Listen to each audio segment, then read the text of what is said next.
Да, локалната самоуправа веќе 5-та година работи во истиот состав, ја доби довербата на граѓаните и на последните локални избори со многу висок процент.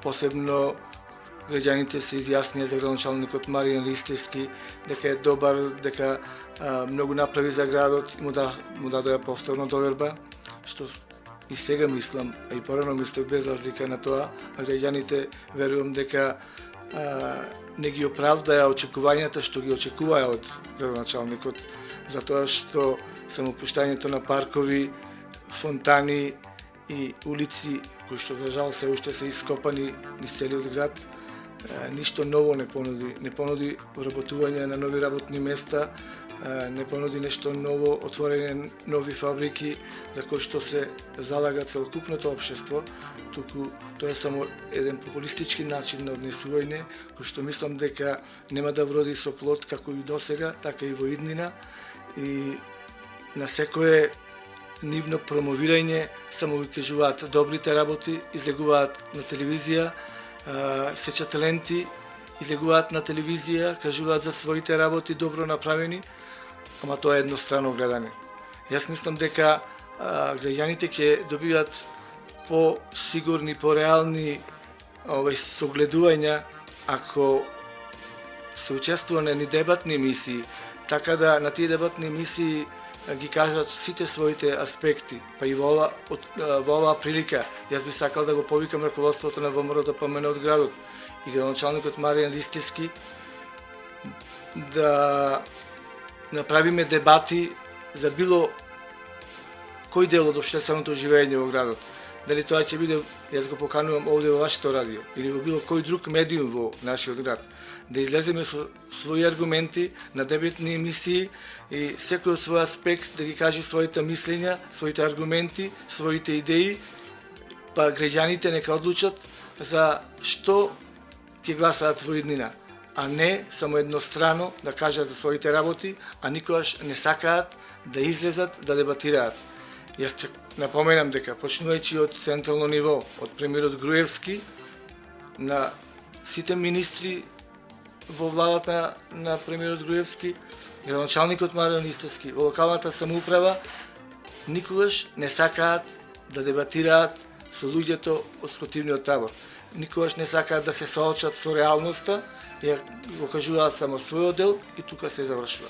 Јас би сакал уште еднаш да напоменам дека за било која работа на локално ниво, дали тоа станува збор за економија, образование, здравство, урбанизам, даночна политика или било што, да ги соочиме аргументите, како што кажав, секој од свој аспект и граѓаните да одлучат што е подобро, затоа што вака еднострано само укажуваат својот дел и тука се завршува. Не, да биде поинаку и во иднина, уште еднаш ќе повторам, ги повикувам на било кој медиум и било кога да се соочиме со силата на аргументите.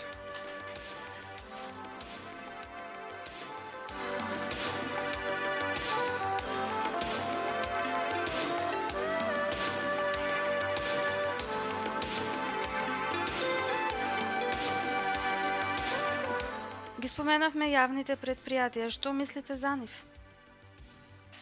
Јавните предпријатија во градот се посебно приказна. Јас морам да кажем од самото превземање на власта на локално ниво на ВМРО ДПМН, функционирањето на локалните предпријатија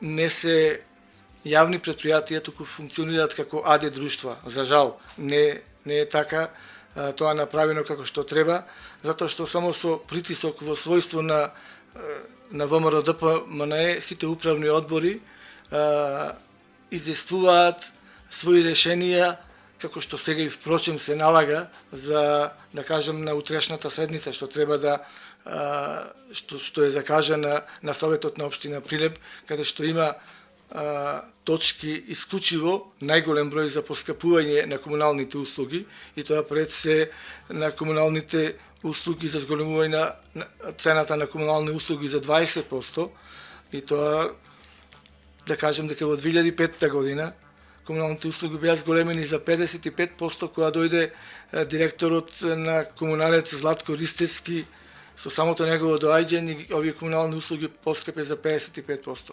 Тоа не му беше доволно, ба затоа сега на утрешната седница бара тие комунални услуги да се зголема за 20%. Тоа мислам дека е нереално, некоректно и недозволиво за граѓаните на градот Прилеп. Исто така се зголемува за 33% цената на одржување на гробните места.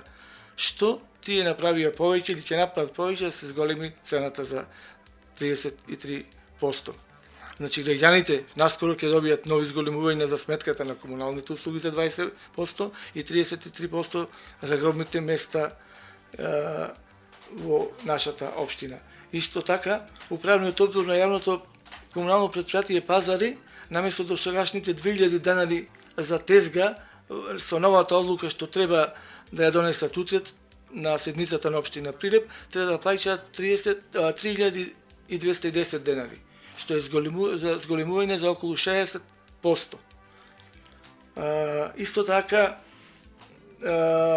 јавното претпријатие Водовод и канализација донесе одлука со која од сега па натаму за приклучок на вода треба да плаќаат граѓаните по 2100 денари. До сега ваква давачка не постоеше.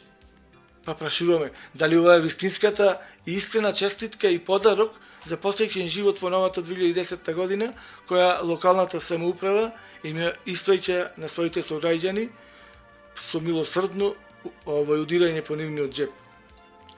Општинската организација на СДСМ Прилеп смета и категорично тврди дека овие одлуки одат директно на штета на граѓаните и доколку истите бидат потврдени на престојната седница на општина Прилеп, која што, како што кажа, закажана за утре, тој ќе биде уште еден доказ за лошото и недомаќинско работење на локалната самоуправа.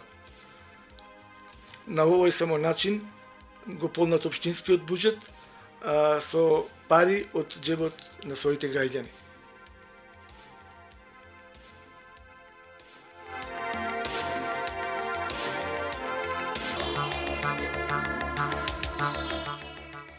Господине Јовановски, политиката е неисцрпна тема на која што може уште долго да се разговара. Делумно проговоривме накратко на по некое прашање, за скоро ве очекуваме повторно, кога ќе ги вклучиме и нашите слушатели, се разбира, со конкретни прашања. Значи да не должиме многу. Јас ви благодарам на гостувањето во Радио 5. Ние како медиум им стоиме на располагање на сите оние кои имаат што да им понудат на нашите слушатели, се со цел за подобра иднина, се разбира. Уште еднаш, господине Јовановски, за крај благодарност. До скоро видување и се разбира успешна, тоест многу поуспешна работа во Социјалдемократскиот сојуз.